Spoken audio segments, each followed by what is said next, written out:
Hello, lovely to see you on our third lockdown. Hello, it's Susie Walker here from Psychologies Magazine, and I'm joined today by nutritionist and peak performance coach, Colette Heneghan. Lovely to see you today, Colette.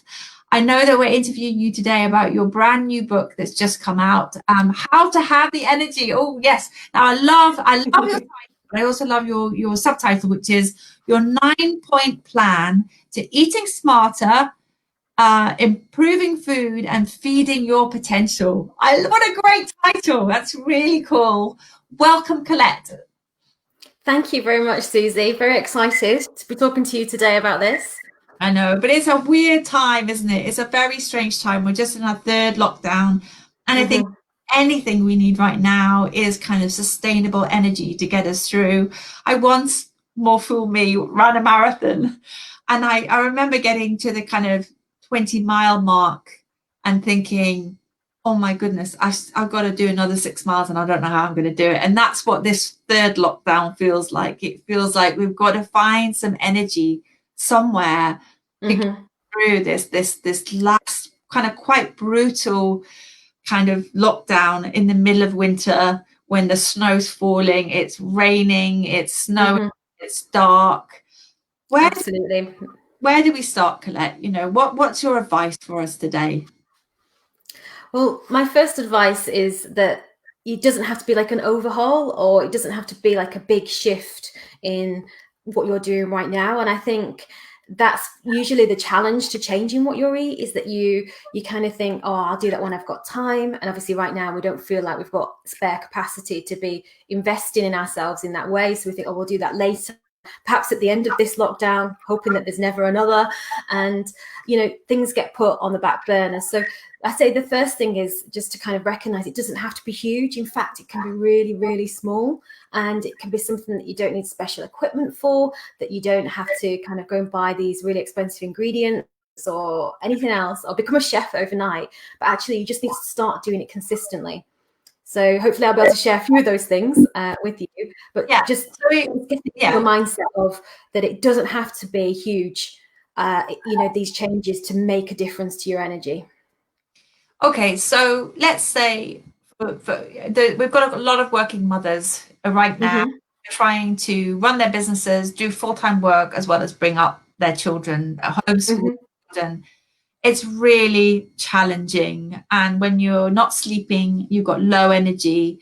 What are the best ways to maximize our energy and get, you know, to be focused by what we eat or how we exercise? I know you're a peak performance coach, so tell us a little about what are your best tips for us? Yeah, so I think it probably pays to say that I'm one of those mothers at the moment. So I have absolute empathy for working mothers, and I'm also flying solo. So it's just me and my daughter, and it is tough working full time and managing a small toddler at home as well. So completely get it. So if it was, when you look at performance, so if you're looking at peak performance or just getting small enhancements, the fundamentals are still the same. And one of the things that I think is crucial right now is getting some regularity around how we eat. So some order around our meals and things, because the people that I'm speaking to as a coach, suddenly lunchtime is just kind of skewed into dinner. Breakfast was, you know, eaten whilst doing something else, whether that's on a Zoom call or doing something with the children or whatever, you know, it just kind of seems like meals have just blurred into every other activity, but not actually meals. So if I was to give kind of a top tip right now, it would be, you know, get some rigidity around when you're going to eat. Stop, eat breakfast, no screens with the children. If you've got children at home, if you've not, it doesn't matter, because people are struggling no matter what. We all have different challenges. So and not skipping that big meal of the day. I mean, we have within here this 9-point plan, and it's a high energy plan, and one of them is lunch is not for wimps, and that seems to literally have fallen away. You know, people just skipping that meal, and stopping to eat changes the whole dynamic of the body and the way we absorb nutrients. We could have this most beautiful salad, you know, it looks like it's just dropped off an influencer's Instagram. But if you're going to eat it whilst on a Zoom call, while stressed out, your mind, then the way that behaves in our body is very different. So it's just about actually just stopping and having some regularity around that, because that immediately lowers stress. So that would be my. I mean, also it's creating space, isn't it? And also entirely, yes. Psychologies, we were talking about our kind of words for the year. My word for the year was nourish, and I don't mean just food, but I just mean my soul, my body, all of those things. And how can I nourish myself? Because sometimes it just feels like we're empty inside to going forward. So I love what you're saying about creating kind of some space and time to actually sit and rest and eat nourish and nourish yourself. And it's not just the food, it's creating the space around it and the time around it to, as I like what you said about switching off your screens, because often you could just proper kind of stupid YouTube video while you're watching. Exactly. You're not focusing on the food in front of you and what that feels like and how that's helping you.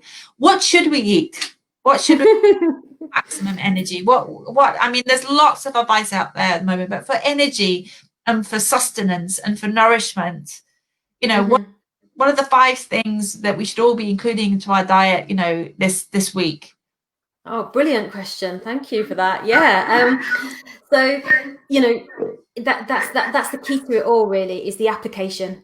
And I think there's so many well-being books out there that just don't say, just do this today and just do that, and making it small enough and bite-sized enough, literally, that you can swallow it, So the first one I will say is eat the rainbow. And it's something that we've seen more often, which I absolutely love that we are, because hopefully it's going to become part of the way that we live. And with that, it's about kind of adding colour. Every time you eat, can you add some colour? And in the UK, only about 20% get their 5 a day, which is your 5 portions of fruit and veg a day.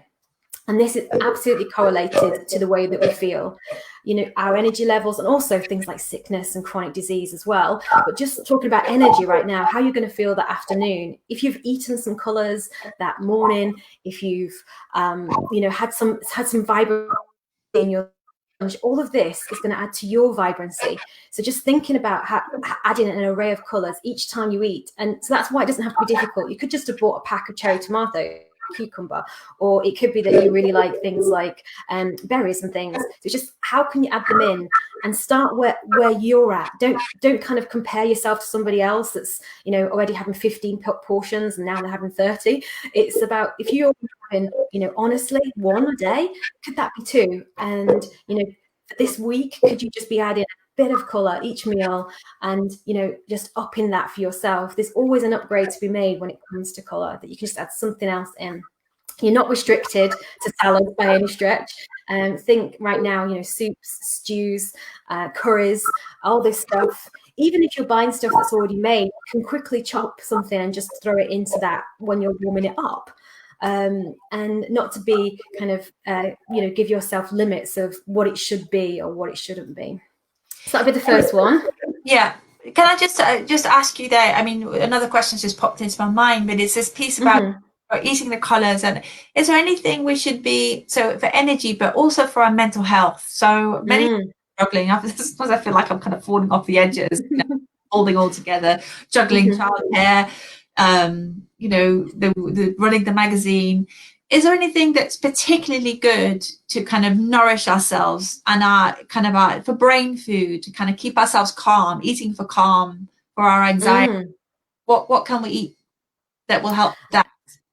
Yeah, so there's a few things. I mean, within the book, I talk about very important plants, the real VIPs, I call them, and they're things like tomatoes and broccoli, and these guys have some very specific things for our brain health. Things like lycopene in the tomatoes and sulforaphane that's in the broccoli. So you don't have to get really down into that detail if you don't need to. But that's just an example of a couple of plants. Avocado is another one. It's got these beautiful fats in there as well that also nourish our brains. But if I was to add a single food that's really going to help there, I would say omega-3. And you've probably heard of it before, and we immediately associate this with oily fish, and that would be right because that's where it is most plentiful. But when you look at the studies about how this actually addresses our executive decision-making power, it's huge. So if we're getting good amounts of this on a weekly basis, a recent study in Berlin actually showed that it increased our capacity around decisions about 26%. And if you think about that in a week, that is massive. It's just upgraded you to. And so, you know, just adding those things in. And if you're not an oily fish fan, so fish is, I call them smash fish, which is sardines, mackerel, anchovy, salmon, herring. They're the real concentrated versions of this. But if you don't really like fish, and obviously I appreciate some people don't, there's other ways that we can get it from these kind of things like spirulina, which is this dark green blue algae, and also we get it in leafy vegetables, in flaxseed, in chia seeds, in pumpkin. It's available, and just thinking about having some of that every day, and not only does it add to that kind of capacity, that in itself lowers our stress because we just feel like we can do more. And I love it that you're saying about spirulina, because when we were in the office, the team, we used to have this big jar of that thing, and I swear by it. I'm just like, oh my god, have it. I mean, I take it twice a day. I think it's amazing. And with my team, they were like, oh, I feel a bit ill. I'm like, oh yeah, have some. The problem is oh, so like, nutritious. No, I feel fine. And I'm like, no, have some more. It's well, good this is it. Go on. Yeah, and omega-3 is just one element of a food, because, you know, spirulina, for example, has got lots of minerals in it, other vitamins as well. When you eat a whole food like that, rather than just vitamin, you're getting plentiful amounts of other things as well. So it's really nutritious. So really nutritious add-in. So that's a good one, Susie. I'm glad you were doing that. Oh, my poor team. Yeah.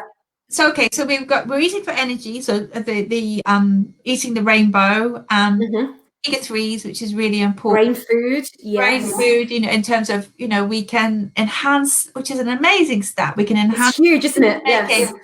Enhance our decision-making process by 26% by looking at our omega-3s, which is amazing. What about kind of hormones? I mean, I'm going through the menopause, so I'm a little bit all over the place. I know some of my friends are struggling with PMT and all sorts, you know. And in terms of hormonal health, is there anything which can really knock you when you're in lockdown? You're feeling miserable anyway, and then your hormones take a kind of knock. What can we do to kind of help our hormonal health, to try and keep us more? I've been taking something called maca, which is this brilliant thing that seems to really keep me down. What would you suggest that we take, or that we eat differently? Yeah, maca's in the book, actually, because I talk about some of like weird and wonderful things that we can introduce. I mean, it's a South American root. Yes, and it just kind of helps us adapt to stress. Yeah, but we can do things that are much more simple, so we don't even need those exotic products necessarily. But maca is great for hormonal health, so please continue with that. Or do you have it? Please do. But some of the things that are really important are also some of the stuff that we kind of just keep in check. So I never say kind of take something out completely, because then restriction just doesn't work long term.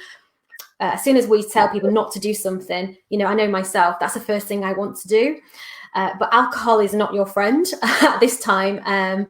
So I think alcohol can really disrupt our hormonal balance. So if you're feeling it, alcohol's just going to take you to the extra level. And it may feel like it's a good fix at the time, but you'll pay for it. And so it's like, the first strategy within here is called choose how you want to feel. And it's about empowerment. And so when you look at that bottle of wine, you think, I'm going to drink that tonight. And then you think, well, that's going to make me feel tomorrow. You can then make it, you know what, I'm just going to have a small glass and that's it. Or you can maybe say, I'm not going to have any at all. But it's about you thinking about how good you want to feel and how brilliant do you want to be. So alcohol definitely is one that we need to kind of be aware of. And then the other thing around avoidance is these ultra processed foods. And we talk about this a lot in the book around just getting our mind around food labels. We buy foods repetitively, habitually. And when I ask people, well, what's the first ingredient on the ingredient list of that food that you're always buying? They go, I don't know. I don't know really what's in it. And that straight away shows us that something that we're eating on a day-to-day basis, we don't really know what we're eating. So steering away from stuff that has its own jingle, if you can hear it's kind of strapline and it's and the music in the background, then if it needs a whole marketing team to sell it to you, it's probably not going to drive your energy forward, right? Because the humble piece of broccoli and those blueberries don't have a marketing team, and they still sell, funnily enough. We just don't eat enough of them. So so steering away from the ultra processed foods. And these are things with big long labels that you just can't actually even pronounce. Lots of perhaps E numbers and things like that. Lots of hydrogenated fats, which literally our body don't know what to do with. It's like a foreign body. When we eat them, they go, what the hell is this? I thought we were eating, and so just getting a bit more awareness around those. Some key parts of feeling and balancing those hormones. And then everything that I've already said about getting some regularity around your meals, not letting your blood sugars crash, taking that space, creating that space for yourself, because blood sugars and hormonal balance are also really linked too. So if you're getting to the point, and I'm working with people at the moment that are going all day without food and then eating one meal at night because they're just on back-to-back calls, or doing stuff with the kids after they've finished their work, and before they know it, they've not eaten really, apart from stuff they scavenged around the kitchen. And so if that's the case, then your blood sugars will be all over the place, your emotional kind of stability will be all over the place, your anxiety similar, etc. So the body likes regularity, giving it some kind of robustness to the day. Here's your breakfast, you can eat that. You don't have to do anything else with that. You just need to eat it. And then here's your lunch at a reasonable time. And then here's dinner. That in itself creates such a powerful engine for the circadian rhythm. Because eating is a, without going too off this, it's called a Zeitgeber. It's a time giver to the brain. And that in itself helps us program when our melatonin is produced for bedtime, how happy we feel with our serotonin. All of these things that are linked to our mental health start with food. Yeah, and absolutely. And as you say, that kind of the rhythm of these oases in the day where you are the kind of nourishment stops, breakfast, lunch and dinner, not just for you, but for your whole family, where you stop come off the Zoom calls, because the danger is that we're just working all the way through, which is difficult. And also the other piece is I think everyone's so anxious at the moment. We're facing a kind of quite an uncertain future. We don't know what's going on. So we're self-soothing, and many of us use alcohol or food. So it's trying. So in our next dossier, we've got a whole dossier about how to self-soothe with things that are not just around food. But I think saying today is so useful. And the one thing that you can do is just the 3 meals a day, eating as healthily as you can, and adding those colours in. Add those colours in, but also the kind of omega-3 piece as well. If that's going to help your focus and your decision making, absolutely fantastic. They're great, Colette. Thank you very much. Let's flash your book again. This is a book co-written, How to Have the Energy, your 9-point plan to eating smarter, increasing focus and feeding your potential. There we go. Fantastic. So much today for your time and energy and all your fantastic tips. And pleasure. I will be going. I'm off to have my lunch now without a screen. Oh, I'm so proud. Thank you. Do it. Enjoy it. Lots of love. Bye-bye. Lots of love. Thank you, Susie. Bye.